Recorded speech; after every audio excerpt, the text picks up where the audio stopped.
Diarit agus false ras chuig an nemeton. What did early Irish Christians think about the gods? There are various different theories about this. I'll give you the opposing theory first before I give my own.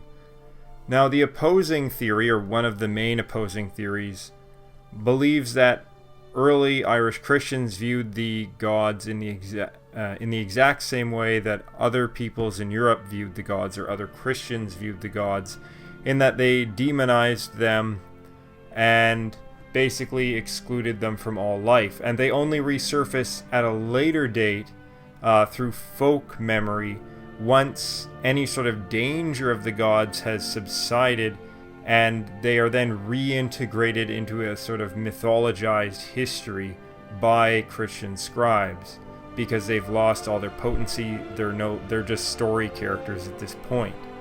This is, of course, one theory.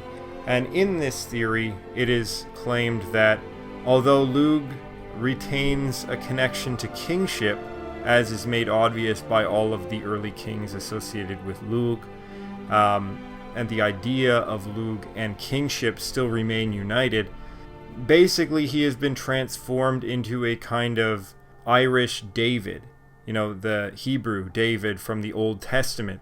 And they've tried to transpose David onto Lugh, or vice versa, to make them basically equivalent. Now, even saying this is saying a lot. To claim that Christians at any point in time tried to create a localized identity and a sort of localized Old Testament, and assert their own national identity through their essentially, at least on the surface, Hebrew or Jewish religion, is an important event. The Romans didn't do this, the Greeks didn't do this, basically no other people did do this. But the Laura Gavala Éireann and other more minor works did do this. They tried to create a seamless transition, reusing figures who were previously gods, creating them into another mortal race that was also descended from Adam, and they try to tie it all into a biblical account, while not neglecting the biblical account, also trying to create a direct lineage to that and saying this is our version of the Old Testament. We also had connection to the divine. We also had direct relations with God, just like the Hebrews. And we had all of this mysterious stuff happening and all of this magic and these battles, just like the Hebrews. And these weren't the actions all of demons and stuff, right? These were our mortal ancestors.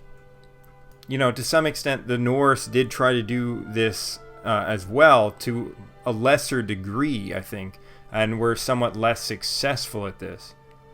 But before the papacy really gains really strong control in the late Middle Ages in Ireland, this was the norm, to have these mythological figures represented right alongside and within a Christian context.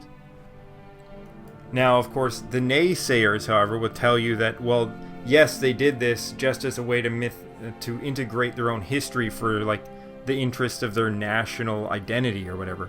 Well, even that's a stretch, because then you'll have other scholars who says, well, there was no Irish national identity, right? They were all just individual tribes doing their own thing. They didn't really care. So why would they try to create this national framework, this national identity, reusing these figures? But the idea that Lugh might have been associated with King David is also saying something else. It is also linking up that King David is in fact a direct ancestor of Jesus. And the Savior was supposed to come from the line of David, right? So David is a very, very significant figure. Not that I even necessarily agree with this theory, but this is a theory that I've read fairly recently that has at least some scholarly support behind it. And they link the casting of the stone at Balor, and they say this is the equivalent of King David slaying Goliath, right? And there is a kind of parallel there, although I would say that the figure of David is a little bit different. But both of the figures are very strong warrior figures. And King David is also known as a bard or a poet. And if you read the book of David and so on, like, you'll see a lot of these. And there's some interesting ways that God is described in there.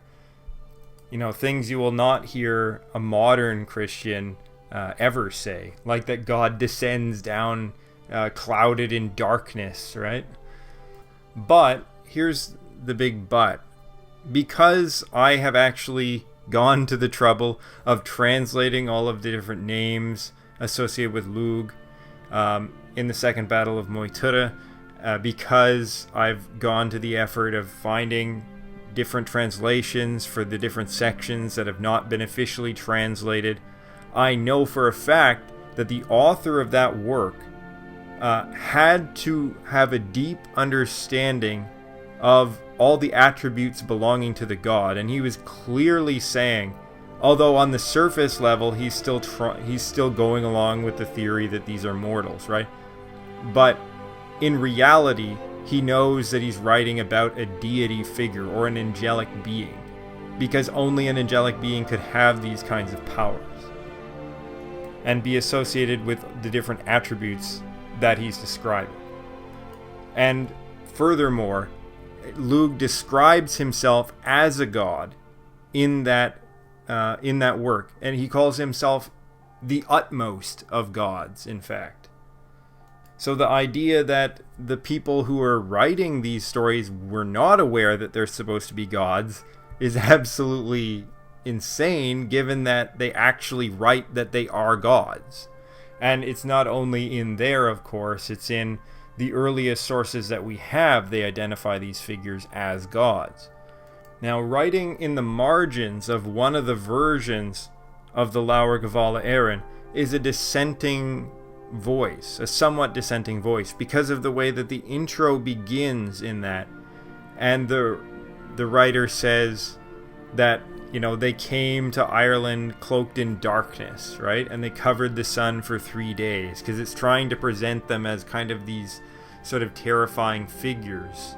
And later on in text, it also says something very, very interesting.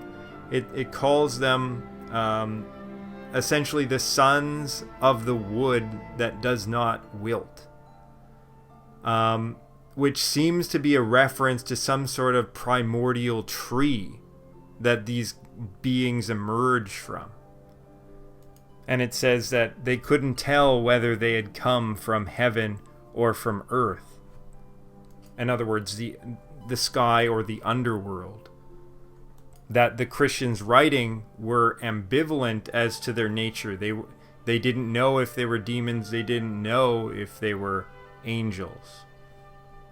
And that's because, of course, the earlier religion did not conceptualize things in this completely separated way, like they're only heaven or only of earth. They're both. And that's why, you know, it's very hard. You can say, well, so-and-so is an earth deity, like the Dagda, but he also is very well connected with the sky as well. So there's no strict differentiation. They're associated with attributes and elements. They're not specifically related or trapped within certain spheres of influence only.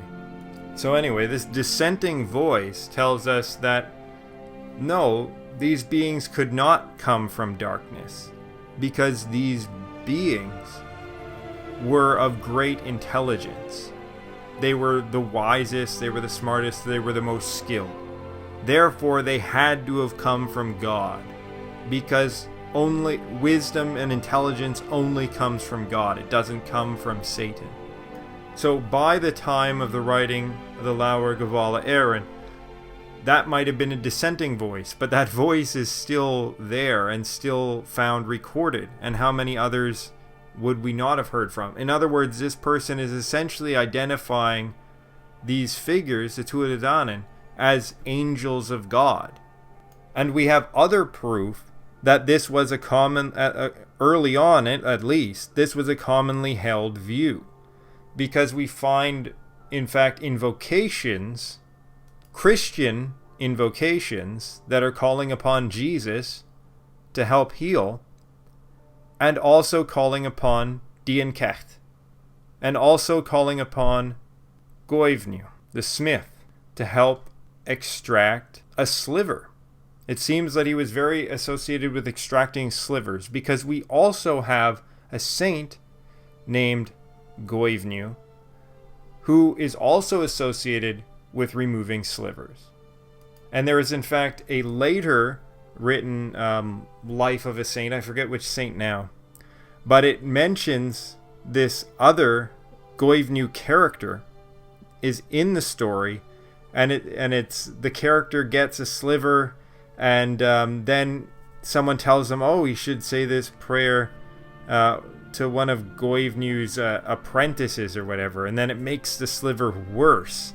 And then he goes to someone else, and they're like, no, only say the prayer directly to Jesus, right? It's a criticism of this earlier belief that they should be calling on these angelic beings, these former gods, to help heal them.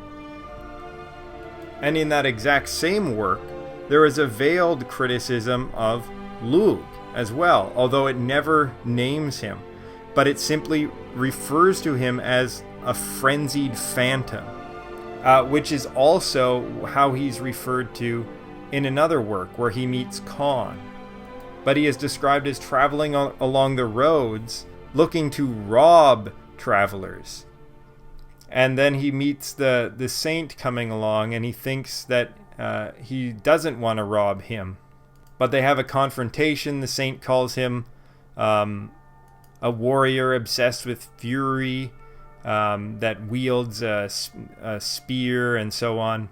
And then the saint then makes a deal with Lugh, right? This is another thing associated with Lugh. They make a contract that he can give him 3 steps to get away from him. So Lugh shakes his hand on this contract, binding him to it. It even uses that terminology.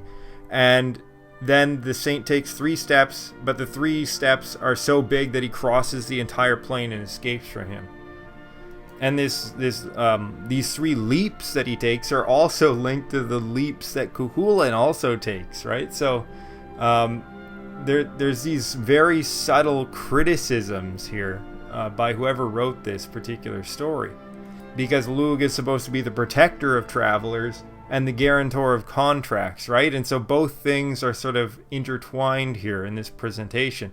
But then, since Lugh is still chasing him through the sky, it says,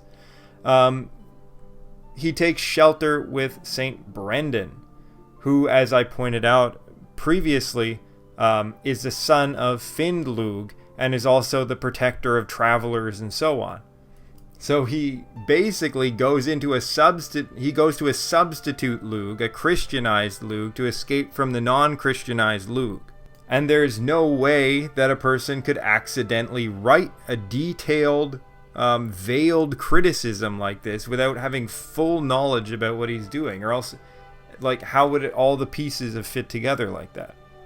Now, it's said that there are so many saints that are traced back to Lugh, like either their father is called Lugh, or they're called Lugh, or they have some sort of identifiable traits that seem to match up with Lugh. And even some people think that Finn, like Finn McCool, is in fact a kind of localized version of Lugh, who went under the name Finn, which of course earlier was Find, which is where you get Findlugh. So there are just so many connections there that scholars have noted this, but they're always reluctant. They never want to go out on a limb to say, people were retaining ideas about things. They just say, well, the name was just super common at the time and it just carried on due to heritage factors, right? And you do see this a bit in terms of like people named Apollodorus or something in the Greek, and there'll be figures hundreds of years later that are still named after Apollo or something like that. And these figures have no connection to the god, or they're well within Christian times. They're not worshiping Apollo anymore. They're just naming them because out of tradition. And sure, that works in some cases, but It doesn't really work with Lugh, because here you have a figure that they do have a very clear understanding, and the way that the name is used is almost always associated with attributes that can be linked back to the god. So if you look at any of sort of the legendary figures called Lugath, then most of those figures, now I'm not going to say everything about every single figure that's named Lugath is just directly taken from Lugh, but you can see a lot of different commonalities between a lot of them. There's normally something to do with tripartness, having, 3 parents sometimes, red hands, the color red or white, that they're, extremely skilled warriors and poets. And if you want to become a king, you should name your kid Lugath. But there's another connection with Lugh that goes overlooked, and that is his immortal status. He is the only god who is said to have been killed and then who appears again alive. Now, this same thing is also said about Cuchulainn. Cuchulainn, in the death of Cuchulainn, it's said that after he dies, he's seen 3 days later. He appears again, like Jesus. And the story does try to link him directly to Christ with this, right? Here, I'll read the little section out. It says, "That week they entered not Eowyn Mucha, but the soul of Cuchulainn appeared there to thrice 50 queens who had loved him, and they saw him floating in his phantom chariot over Eowyn Mucha, and they heard him chant a mystic song of the coming of Christ and the day of doom." Right? So, what kind of good Christian represents a warrior hero resurrecting after death as a spirit, floating and riding through the sky on his chariot, and singing about Christ? Certainly the Protestants would have burned whoever wrote this. And it's not for nothing, when England gained control over Ireland, one of the first things they did is take over and tear down the monasteries. Because the people who were writing stuff like this were in monasteries. I mean, not only monks, of course, right? And who knows who originally wrote this? Might have been a bard somewhere. But it was probably copied out later by a monk who had no qualms with it, apparently. Even though by all definitions, it's blasphemy. But what should we say about this? What is this? Why is Cuchulainn an immortal figure, right? How is it that Cuchulainn, in their Christian mind at that time, and they thought he was a real historical figure. They didn't think they were writing about mythology. Mythology didn't exist to them. They thought they're writing about someone who really did live, and maybe he did live. Not quite as presented, but maybe there was a real Cuchulainn, right? It's possible. So Cuchulainn here is being made into a divinized figure before Christ, an angelic being. And this is likely due to his pre-Christian origin as a mortal being, like a figure like Heracles, who transcends into godhood because he is the son of God. The Laur Gavala Aaron also makes this link between Lugh and Christ.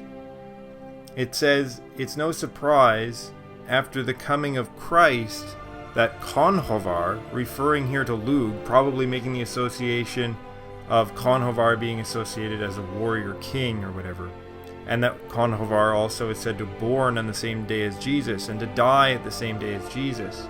It says, it's no surprise after the coming of Christ that Conchobar, the wise and violent, died. Here associating him with Christ. And it doesn't seem to be associating him in a negative way. It's trying to, in fact, equate these figures, that in some way they are intimately connected, that the one cannot die without the other dying. Now, if these are simply figures that have been resurrected that have no more real spiritual meaning to the people, why are people writing stuff like this? Why are they associating figures that are connected with the idea of Lugh?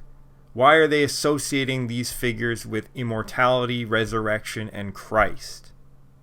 And this connection with immortality also extends, of course, to the Welsh tradition, where Lugh is also presented as resurrecting from death. The same might also be said of Conchobar. It's said that in the boyhood deeds of Cuchulainn, that Conchobar went into a battle and he didn't come back, and Cuchulainn went into the battlefield, which is really the underworld, right, where he confronts spirits and such.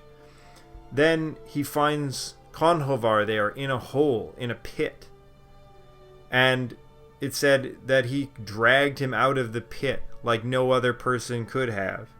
And then Conchobar distinctly says, "If only you could get me a pig, I would come back to life."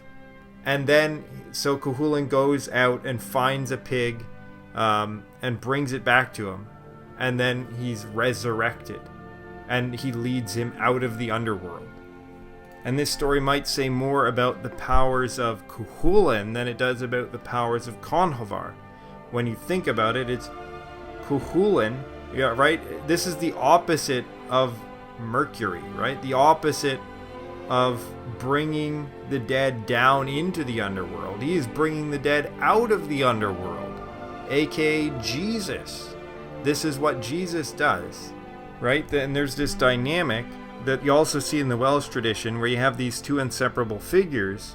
Conchobar and Cuchulainn are basically inseparable. The one's the king, one is the king's power. And in the Welsh tradition, of course, you have Gwydion and Lle, and they are inseparable. And you have the same dynamic, where Gwydion is the one who brings Lle out of the underworld. In the Scottish folktale as well about the two twins, you also have this dynamic. One of the twins dies, the other one comes and resurrects the twin, or frees him from the stone. We find exactly the same thing in another folktale version in the Irish tradition, where in that version it's named Cormac. And Cormac goes across the sea to find his father, but finds his father dead.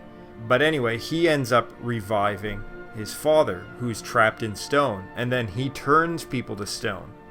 And there's this idea that's connected with Lugh to do with sleep turning to stone, and you see this in the Scottish folktale, you see it in the folktales in the Irish myth, and you also see this power connected to several saints that are connected in various ways to Lugh as well. This power of turning people to stone. Moluga, for instance, was said to have turned 4 thieves to stone, and those were the pillar stones that were standing in the field next to his sanctuary. St. Brendan, in a obscure Irish version of the story that contains way more details than you'll find in the Latin version, which is the one that most people know, the one that focuses on his journey. Well, there's another version that doesn't really focus on his journey at all. It just mentions it as a sort of end note, where it calls him the Lord of Battle, to call on him in a fight and he will decide the victor, that he can turn people to stone. Well, who is another figure in myth that turns people to stone? One of those figures is Hermes. There is some myths in the Greek myth where he turns people to stone. But another figure, of course, that's even more associated with this turning to stone is Perseus. And many people have noted the similarities between the story of Perseus and the story of Lugh. That they're almost identical in many respects. And it would seem that they're also identical in the respect of this power of turning to stone. But who exactly is Perseus in relation to mythology? Like, what role does he play in Greek myth, for instance? Well, he's the founder of the Persian people. And you'd think, well, why the hell is that, right? Why is there a Greek mythological figure that's the founder of the Persian people? Well, essentially, Perseus is a sort of mythologized version of Mithra. the main god that was associated with the Persians at the time when these mythological stories were being crafted. Now, prior to Zoroastrianism, there was Mithraism. And Mithra was sort of the paramount god in this religion. And the idea is that he, as the force of contract, as the uniter of contract, he is also the holder of opposites. So he binds the opposites together, brings them together. He brings together light and dark and fuses them together to create a whole, to create a singular being, the perfect entity. He manages, in a sense, or dictates the combat between Ahriman and Ahura Mazda. So the light and the dark elements, or if you want to put it in this context, the good and the evil or whatever, well, he stands above this conflict and sort of mediates the terms, right? And he makes sure that they balance each other out so that they don't destroy each other, so that they don't cause destruction, that they're equally balanced. And we see exactly this exact same thing connected with Lugh in terms of in the British tradition, that he comes, and one of the things that he tells the king to do is to put the two snakes together, put the two dragons together, not separate them, not kill one. Put these two opposite fighting dragons together, unite them together, and bury them together. And there's actually two different versions of this same story. There's one found in the British version, but there's also one recorded in the Irish. First of all, Lugh is the god of contract and oath. He is described as being both Tuatha Dé Danann and Fomhuirí, and this is made to be a significant factor. In fact, in one of the myths, he says distinctly, Bress, I think it is, that asks why he is riding up and greeting them as a friend. And he said, well, because I'm half of you, of course. And if only you would agree and come under my protection, then there would be no need for battle. Why? Because he wants to unite the forces together in symbiosis. He wants to bring them together as a contract and align things in the way that they're supposed to be. Now, for those who break the contract, then they're smited down. And this is exactly how Mithra is represented in the surviving Avestan hymn. But something that goes overlooked in the original translation of the Laura Gavala Aaron and other texts is that Lugh is referred to several times as being complete, or full, or unblemished, or undecaying, or total. This idea that he is something absolutely perfect, something beyond reproach, something beyond flaw. And this is represented in some way by his having all of the skills, right? Because he has everything within him. He is sort of the totality. Now, of course, there's many other connections that I can make with Mithra, and I'll do a different video on that specifically, because since I've done videos like that in the past, I've learned so much more about both Mithra and Lugh. But it's clear that the people writing this stuff, like, I could only know this if it's written down somewhere, right? I'm literally only going off things that I've read. And so the people writing it must have known as much or more than I do, almost certainly more than I do, about the nature of Lugh. By identifying him with such ideas, it is pretty clear that that's why they were identifying him with Christ, and likely why they thought of him as either an utmost angel, either Saint Michael, or in fact God himself. Now, the figure Tre Fulgid Tri Ochar is associated with the establishment of Tara, and Tara is very much associated with Lugh, and the description of this figure would lead one to very strongly associate him with Lugh, and I am not even the first person to do this. I have read this by other scholars as well, who say that this figure is almost certainly Lugh, based on his description, based on his associated attributes of establishing laws, based on his association with Tara.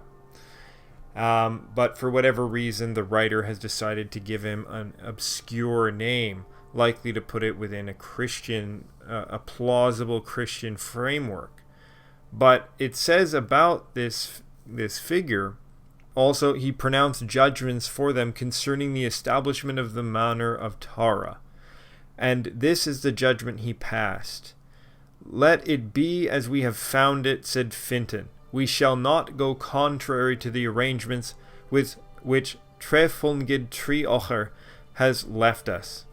For he was an angel of God, or he was God himself. It doesn't get much clearer than that. But even by early Christians saying, especially Irish Christians saying, God, right? What do they mean by God? Because modern Christians and ancient Christians had very different ideas about what is God. God has become sort of more of a dualistic figure now in the minds of the masses than he was to early Irish Christians. You will find Irish Christians referring to Christ as the author and decider of battle, right? This is not something any modern Christian would ever say about Jesus. In fact, you will even go into an Orthodox church and they will tell you that war is in fact, well, they will tell you contradictory things because they can't make up their minds about it themselves. They'll tell you that war is authored by the devil, but then they'll also tell you war can be used as an instrument of God. Well, to be honest, it's either one or the other. God is either a totalizing entity or he is not. He is either both good and bad, light and dark. He is everything or he is not. There is not this duality. The duality is in fact where one goes astray with this whole conception that the devil is something completely counter to God. The early Irish idea of Satan is that he is in fact a servant of God, a sort of diminutive minion of God who is sort of disgusting and has a terrible job to do, but is nevertheless completely subservient to God, is not some sort of dark rival power. He is the administrator of hell, where essentially God doesn't necessarily send souls to hell, at least according to Adamnan. What happens is, in fact, the souls become tainted by earthly sin. They're unable to ascend to heaven. They're unable to be in the presence of God because they are too tainted. And so they fall down into hell. And this brings us back to Pelagius, right? And how radically different Pelagius's ideas were from Orthodox Christian thought. Although some people are trying to resurrect him now as a true Orthodox, I don't believe it for a second because I've read all of his writings. And the difference between Pelagius is that essentially he is life affirming. And he is world affirming instead of world denying. So he sees the fall of man as in fact the birth of man. He sees the original sin as the original triumph. It's completely opposite thinking, but it's logical. It actually makes sense. Because one thing that has always bothered me about Christianity is why the original sin is presented as a sin at all, right? I get the idea that they're going contrary to God's will, but at the other end of things, it's like, well, why would being intelligent make you bad? Why would that be the sin? And so the way that Pelagius explains this and understands this is that in fact that's man reaching his maturity.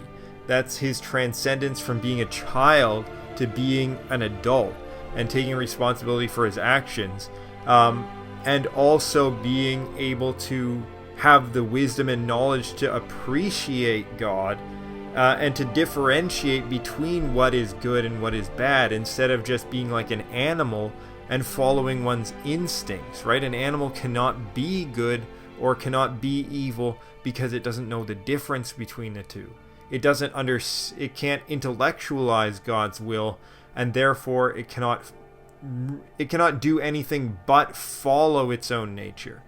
So in one sense, yes, it's true that animals, by following their own nature, do not sin, because they only do what their impulses tell them, and they've been created by God, therefore they only do essentially God's will, what God has created them to be, what God has created them to do.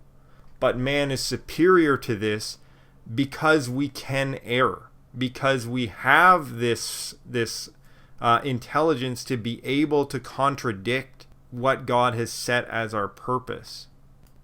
But as we see, the will of nature is also that humans are mortal, things die, things suffer, bad things happen, and all of these things happen under the direction, under the laws of God, the laws that God has established for the world.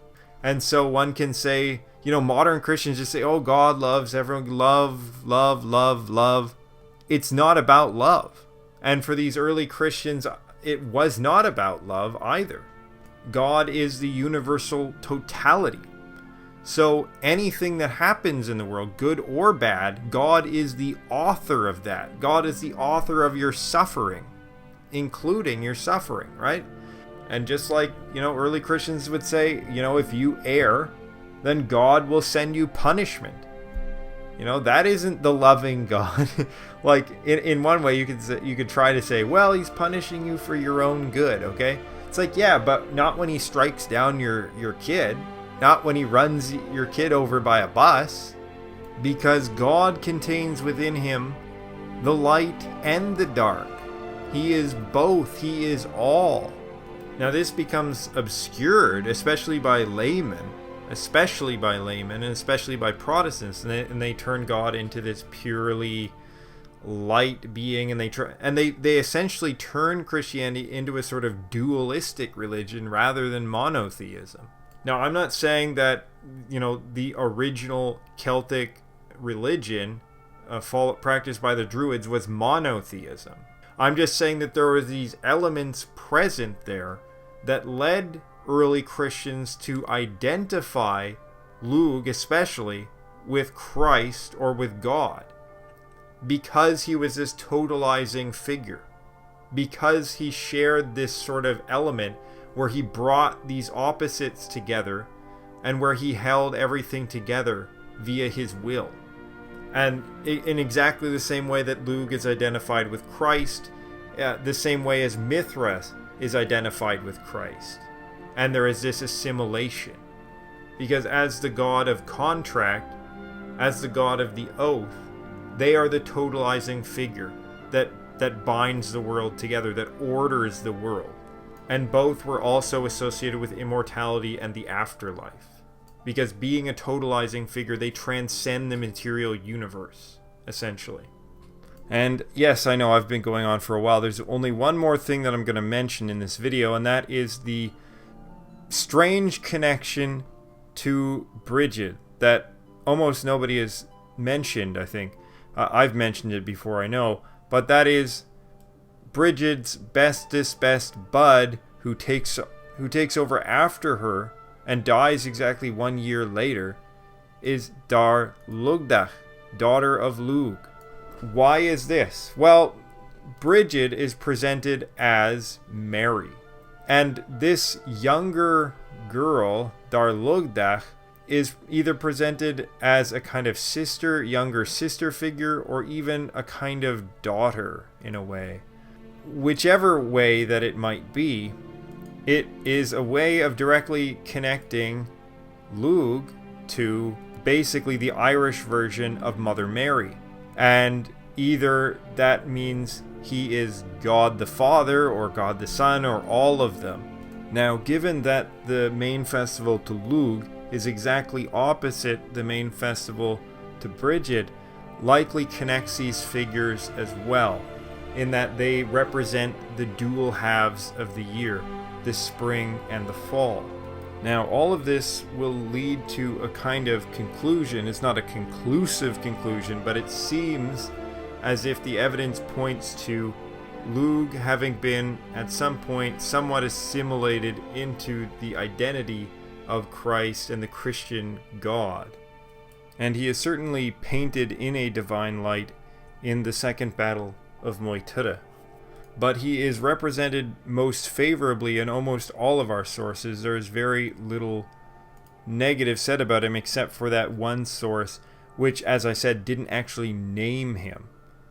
Now, in the Laur Gavala Aaron, there is a section where it mentions, in the regular translation, it says that he found no celestial bed of innocence. Well, I've actually translated that correctly, and it says he found no celestial bed, or otherwise translated, he found no celestial rest.